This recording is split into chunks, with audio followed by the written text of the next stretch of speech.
What's going on, guys? I'm back with another video, and I wanted to share with you guys the anti-sales system that I use to close over 250 clients and ultimately save my reputation. And I will get into that story right away. But before I do, I just, as always, want to say a quick thank you to the overwhelming amount of support. My Discord, my Instagram, my email has been flooded with positive feedback just like this. And my DMs have always remained open to answer any of the questions that you guys have. So please, if you have any questions, hit me up and I'll be happy to help. Now, getting into it. So this was actually the scariest business situation I have ever been through. I thought everything was literally going to come to an end. And I just moved from the, I'll serve anyone niche to the local gym niche. For those of you who know my story, you knew my first agency went to over 200 clients, but I was working with anybody. That was a chaos, so I went down into the local gym niche. And after reading $100 million offers, I created an offer for $5K plus $100 per show on the back end. Then I set up my cold outbound campaigns on email and Instagram, and within 5 weeks, I sold 4 gyms on this offer using the anti-sales system that I'm going to reveal. Things were great. I thought I was going to be a millionaire. I thought, this was easy. I thought, it was all sunshine and rainbows. However, as a part of my irresistible offer, I had a money back guarantee for my clients if they weren't profitable after 90 days. And after booking 10 to 40 appointments a month and getting paid $100 for each one, no one was profitable. And as I started to panic because my clients were not profitable, the email threats started to roll in. I'm going to get a refund. I'm going to sue you. I'm going to take you to court. All this kind of stuff, right? I had collected about $40,000 worth of money from my clients who were not making a penny back. Or I say not making a penny. Yes, they were making some, but very little back. And I didn't understand why this was happening at the time, right? But my clients were closing at 5%. I would literally send them 30 appointments and they'd close 2. But that didn't matter, because if I didn't find a way to make these gyms just under 40 grand in about 45 days, I was going to find myself with major refunds or worse, lawsuits on my hand. And that is why I say this was one of the most stressful periods of time. I remember vividly walking up the golf course. I was golfing one afternoon and just, I couldn't even golf because my head was just so, oh no, what am I going to do? And I ended up going to one of my clients who was an online trainer, and I said to them, I need to figure this out. You think your situation is bad because you've lost 1 or 2K? Look what I'm dealing with here. I need to figure this out. So let me pay for your ads. I'll call up the leads and I'll sell these for you. I just need to know what is going on so I can fix it and save my ass and not have to do all these major refunds. And this individual that I did offer this for, they only had about 5 clients at the time. So I used my anti-sales system on this guy's leads, and 1 week later he had 15 clients.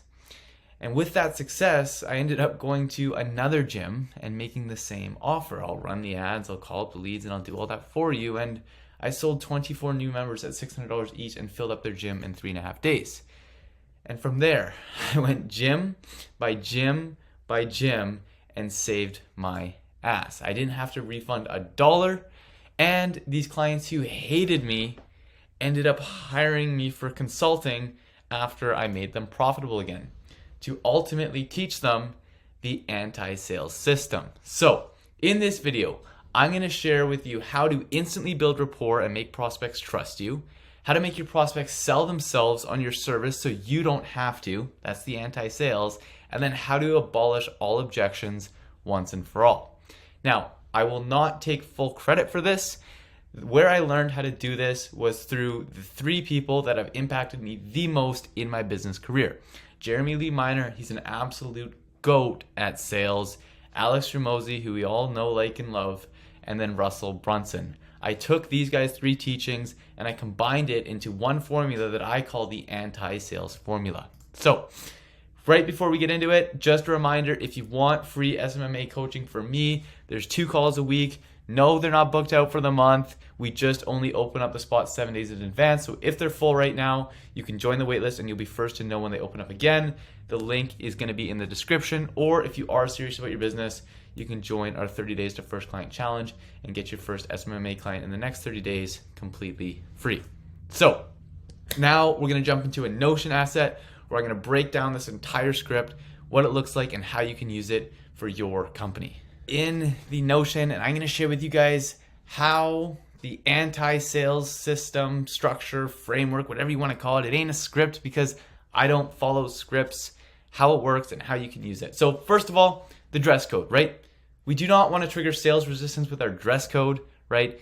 But we want to use our dress code to kind of build rapport. So if I was going to hop on a call with a gym, I'd probably look like I am now. You know, the backwards hat, the hoodie, that's like casual gym wear. But if I was to hop on a call with a dentist, I'd probably want to look a little bit more professional. So that's a very minor detail, but it does make a big difference. Now, in the beginning of the call, the first thing that we want to do is we want to connect them and we want to pull them into us. We want to make them like us in the beginning of the call. That's the objective of the first 2 minutes of the call. And we are not going to do the BS rapport. Oh, where are you from? Oh, how's the weather down there? Nobody gives a shit, right? They did not hop on the call with you to talk about the weather. And everybody knows you're trying to build fake rapport, and all you're doing is triggering sales resistance when you use the same old scripts as everybody else. You have to remember that every single person that you hop on a call with has been sold to before. And if they had a bad experience last time they were sold, you saying the same things that the last agency that sold them is going to trigger sales resistance. Their guard's going to go way up, and you're going to be fighting an uphill battle if you want to close them. So instead, we want to say, hey name, what's up lingo dependent on your niche. So if you're in a more formal niche, hey name, how are you doing today? If you're in the gym niche, hey man, what's up, right? Depending on how your niche talks, you want to match their tonality. You want to match their lingo. Like for example, Matthew Dean, who's a guy that I work very closely with, he's completely blown up. He's got like 6 or 8 paying clients now. He only started this agency like 3 months ago. And what he does is, because he's in the home improvement niche, is he makes sure to drop an F-bomb at least 2 minutes into the call. Because that is how the niche talks. And that inherently is going to subconsciously build rapport. After you ask them what's up, you can usually make a joke, right? The easiest one, the go-to is, I'm just being boring, staying out of trouble. So what this would look like in role play is, hey name, how's it going? Oh, I'm doing good, how are you? Just being boring, staying out of trouble. You're gonna get a laugh, you're gonna connect them, you're gonna pull them in a little bit towards you. And from there, you can ask a question to begin to get the ball rolling. We're not going to set a frame. We're not going to be like, okay, this call is going to be 30 minutes long, because that triggers sales resistance. And so many times people ask me, hey Dylan, I'm not able to probe. Hey Dylan, I'm not able to, figure out what the problem with the prospect is. They won't open up to me. The reason they're not opening up to you is because they do not trust you. It's because their sales resistance is up. And the reason that their sales resistance is up is because you do things in the beginning of the call to trigger sales resistance. Setting the frame triggers sales resistance. If somebody hops on a call with me and tries to set the frame, you bet I'm not going to be telling them my life story, because I don't want them to use that against me in the sales conversation. And I know if they set the frame, they're treating this as a sales call, and therefore they're going to look for things that I say to use against me. So that is why it is super important to be very, very careful when we're in the beginning of our call, because all we want to do is we connect them as friends, not trigger any form of sales resistance. So the next thing that you can do after you kind of make a, just being born staying out of trouble joke is ask a question to get the ball rolling. So an example of that is going to be dependent on who they are, right? They hop on a call and they got a black eye. You can ask them, hey, mind if I ask what the other guy looked like? Right? If they're young, oh, you look young. How long have you been in the industry for? They look old. I was looking in your stuff and it seems as though you've been in the industry for a while. When did you get started? Right?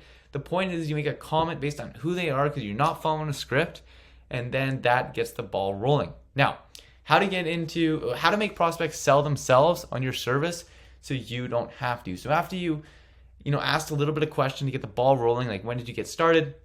You can say, what got you into the industry? They can say, oh, my dad, Then you can ask them, how's it going, right? How are you generating new business? Now, step one, getting into the whole anti-sales process. Step one is to ask questions to uncover the problem. And here's what that looks like. So name, do you like what you're currently doing to generate business? So name, do you like using referrals and word of mouth to grow your company?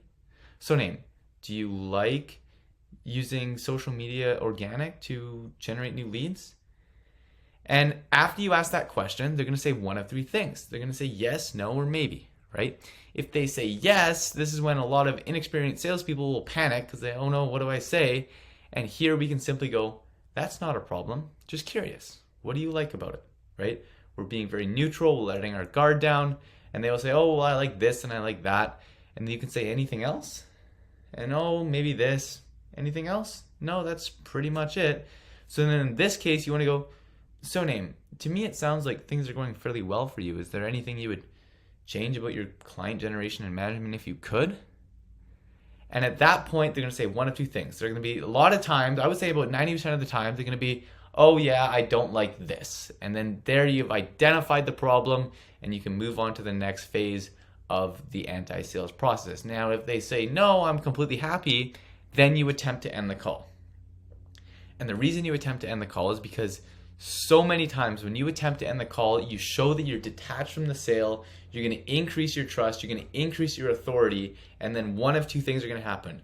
They're either going to flip the script and be, but wait, I am interested because of this. That's going to happen more times than you know it. And if that doesn't happen, well, then you weren't going to close them anyways. So you just saved yourself 30 to 45 minutes of your time. Now, let's say you say, do you like what you're currently using? And they say no. Well, then you can just say, what don't you like about it? Boom, problem, and you can move on to the next part. If they say maybe, or they're kind of unsure, well, hold on, you don't sound too sure. Is there anything you don't like about it? Now, once you have uncovered their problem, you want to go through the probing phase. Now, you see a lot of different questions here. Think about when you were back in school and you did fill in the blanks or Mad Libs and stuff like that, and you had a word bank, and then you just pulled the word bank from the different and put them in the fills and the blanks, and as you pulled them in, you crossed them out. That is the analogy that we want to use for this, right? By no means are we asking any of these questions. Instead, we want to keep all of these questions in a back pocket and use the one that makes sense at the most time. So if somebody says, oh, well, I don't like, working with word of mouth because it's kind of unpredictable. Has that had an impact on you? John, I sense you may be frustrated by this. Can I ask why you said that? What do you mean by that? How do you mean by that? How do you mean exactly? Right? Depending on your lingo, depending on your charisma, depending on who you are, you can use any combination of these questions. The goal is to make them realize the problem. One bonus tip that you can say is if they say anything like frustrated, annoyed, stressed, you can just repeat what they said. Frustrated, annoyed, stressed. And many times that will trigger them to go down the rabbit hole of completely opening up. Now, after the next stage is to ask questions to make them realize the solution, right? You want to get them to say what they want. So in this place, we go, so John, in a perfect world, what are you looking for? What would you do to change your situation if you could? What have you done in the past about, finding a working method that would give you, what you're looking for, if anything? Right? These, again, similar to this, it's a whole word bank, and don't worry, the document's going to be in the description so you can have it. It's a whole word bank you can use depending on your charisma, depending on your lingo, depending on who you are as a person. You want to use any 2 to 3 combination of these questions until you get them to say what they want. Once they tell you what you're looking for, then you want to hit them with, okay, but why is that important to you now though? I sense you may be frustrated by this. What's bothering you the most about this? Do I sense this means something to you? Right? This is just going to get them to further open up. And then once we have them at this stage, then we want to ask them the consequence question. Now, this question is usually the most botched part of a sales call, and it's where most of the people lose their prospects once and for all. It's when it's super easy. It's the make or break part of the call. If you nail this, your close rate just went through the roof. If you screw this up, you're toast, okay? And one of the easiest ways to increase your likelihood of pulling this question off nicely is to use this line before you ask the question. And I don't want to offend you when I ask this because I've enjoyed our conversation so far, but what would you do if it didn't work out for you? What would you do if you're not able to get what you're looking for? Whatever question, whatever sounds good coming out of your mouth, you can put into play here. But the more important part and the more important point that I want to make is when you say, now John, I don't want to offend you when I ask this because I've enjoyed our conversation so far, but what if it didn't work out for you, right? And typically when you say that in the beginning, you'll be, oh, don't worry. I'm good. I've enjoyed our conversation before too. Hit me. You know, those are the kind of the reactions that you get from your prospect. And then they're just opening the door for you to come in with that consequence question, which is ultimately going to really increase the likelihood of you closing them. So this is basically getting the prospect asking questions. You notice how there's no script. All it is questions.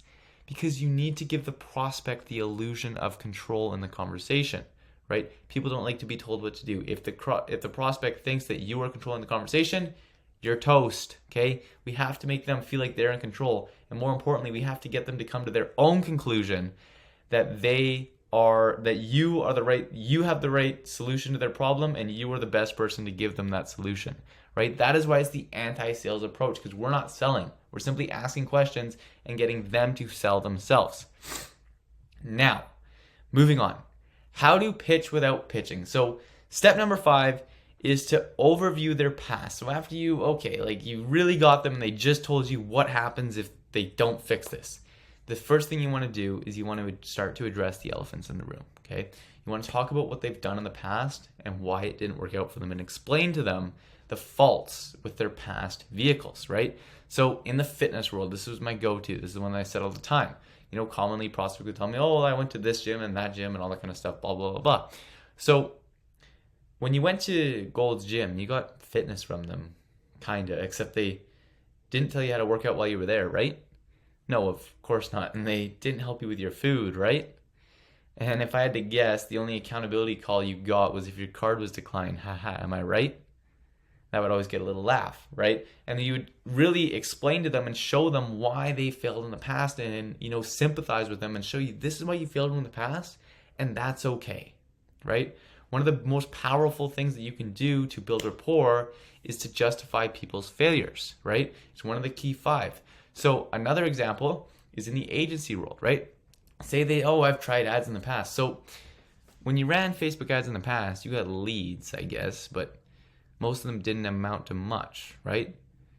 Why do you think that is? Well, then you can explain to them how leads are worth nothing and how, you know, only about 5% of leads buy right away, and that's why you need go high level, but you're probably not selling it as go high level, to follow up with them and to convert them quickly. You can talk about how, you know, were leads contacted right away because, you know, every hour a lead goes without being contacted drastically increases the likelihood of conversion. And you can bring all this stuff up to show them why Facebook ads failed in the past. And you could explain to them how Facebook ads are just a very little piece to the puzzle, right? That's only the front end stuff, but that only converts at about 5%. So if you want to convert the remaining 95%, this is what you would need to do, okay? And then they can fully understand like why they failed in the past. And at that point, you can transition to your pitch. And basically what a transition looks like is, so, you know, based on what you've told me, you know, what we're doing here might actually work for you because you know how you said X, Y, Z, and because of that, it's making you feel A, B, C. Well, I can show you how the, you know, automated prospecting and follow-up system can be tailored to your business if you'd like. Would that possibly take some pressure off of you?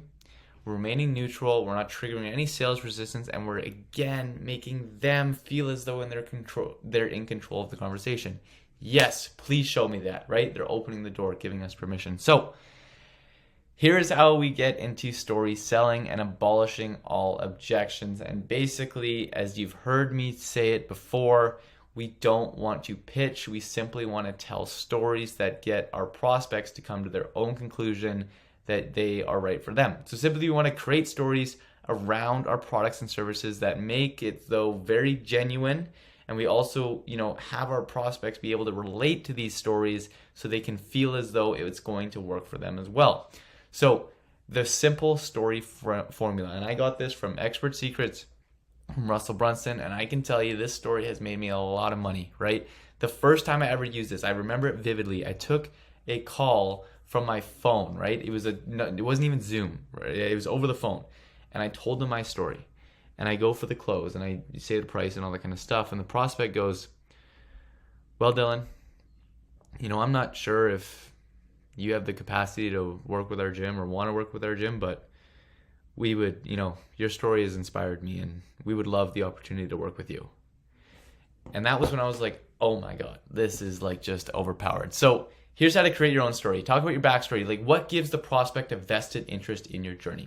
What is the desire or the result that you wanted to achieve? The external desires, the internal desires. What are the old vehicles that you tried in the past? Well, in the beginning, I tried to do this and I tried to do this. Again, you're telling your story, you're being authentic, you're being honest. That's going to build trust, right? People don't buy your services, people buy you. Remember that. So that's why you have to sell yourself, but you sell yourself by telling a story, right? The reason why people watch a 2-hour movie but they won't watch a 2-minute commercial is because the movie has a story while the commercial is just pitching. Remember that, okay? What's gonna move a person more? What's gonna incentivize a person to make change with their life after they've watched a 2-hour story that they bought into, or a 2-minute commercial talking about the next big deal on Walmart? Think about it, right? The next part, what was the call or the reason that made you want to start this journey? Who was the villain? What were some of the challenges that you had in the beginning, right? What will happen if you don't have success on this journey? Who was the guy that gave you the new epiphany? What was that new epiphany that you experienced, and what was the new opportunity that you created from this epiphany? And then what are the strategy or frameworks that you developed? And then you can talk about some of the results that you got or some other people got, and then the end transformation. So to put this into perspective, I'm going to go through this and I'm going to tell you guys my story just like I did when I was on these sales calls. So I would say, okay, well, do you mind if I tell you a little bit about kind of how we do things over here? Sure.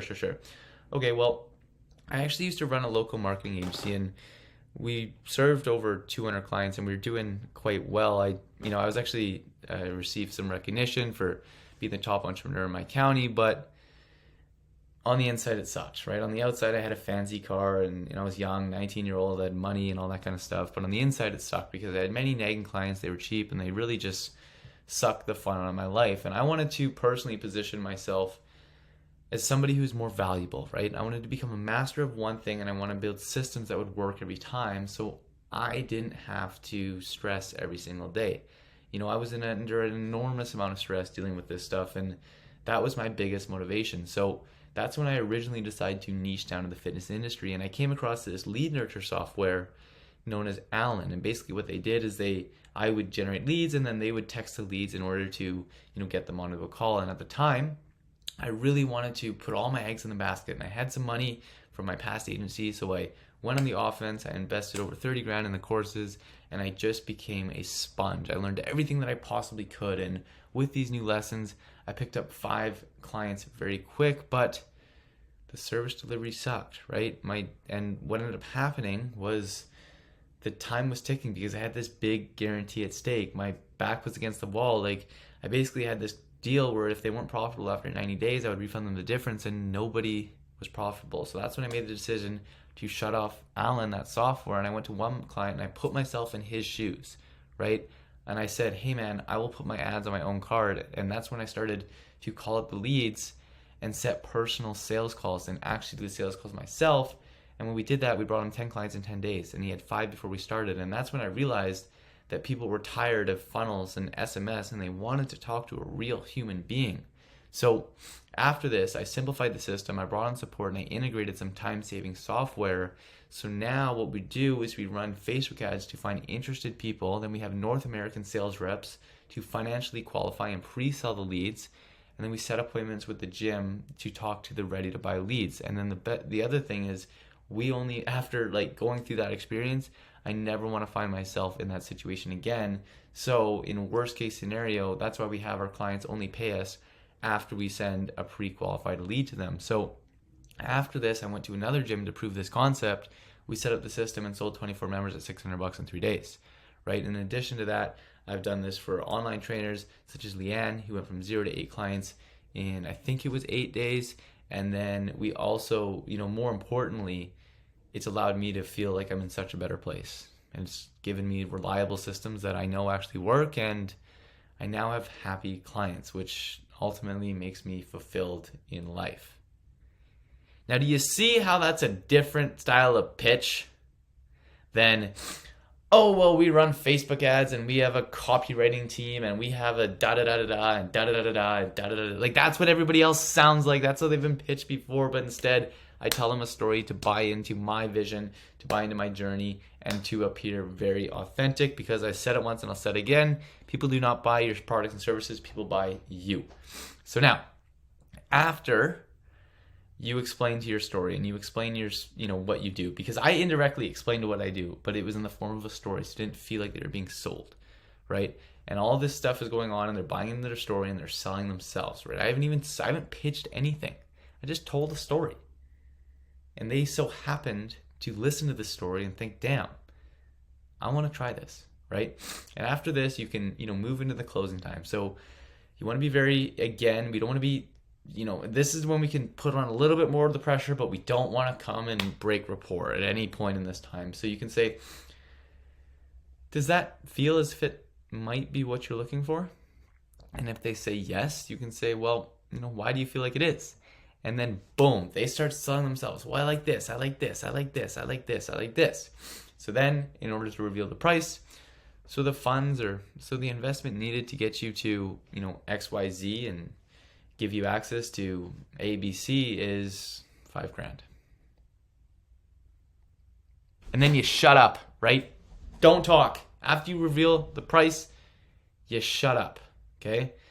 And after, you can talk a little bit about there, you can say, well, it seems like we covered everything here. Typically, the next step would be to begin onboarding and start putting a plan in place so we can start getting you insert what they want. Would that be appropriate? Yes. Boom. Closed, right? Now, if you do this right and you deal with qualified buyers, there will be very few objections.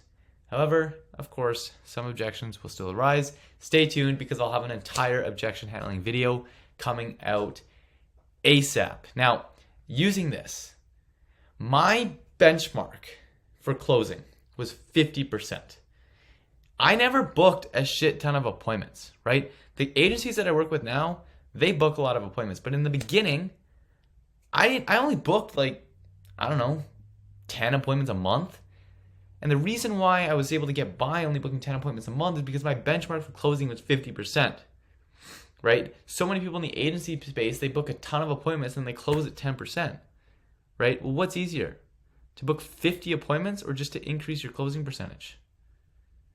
And this is the process, this is the exact process that I used in order to do that. Now, the last thing I want to say for you guys here, right? As you know, I've said it before and I'll say it again. My goal is to help you make 5 to 15K with your agency for free. And the reason why is because I actually make my money by partnering with people who are at that stage and scaling them to 25K and beyond. So if you want help getting to 5 to 15K as fast as you possibly can, I have a couple options for you. Number one, you can join my free SMMA coaching calls. They are limited to 25 spots. There's 2 calls a week and there is a wait list available. If they're full, join the wait list. You'll know right away when they open back up again. Next thing you can do, join the RSC public Discord server. I'm active in there. I hop in the occasional voice chat. I'm answering questions in there. And the last thing is, if you're serious about making things happen, you can join the 30 days to first client challenge. All the details will be in the description. I appreciate you consuming the knowledge that I am so blessed to be able to share with you guys. Stay hungry, keep pushing every single day. Don't give up. You're going to make things happen. It was only a year ago when I thought my life was coming to an end, and guess what? We're still here today. So hit this subscribe button if you want to see more videos like this. And with that, I wish you all the best.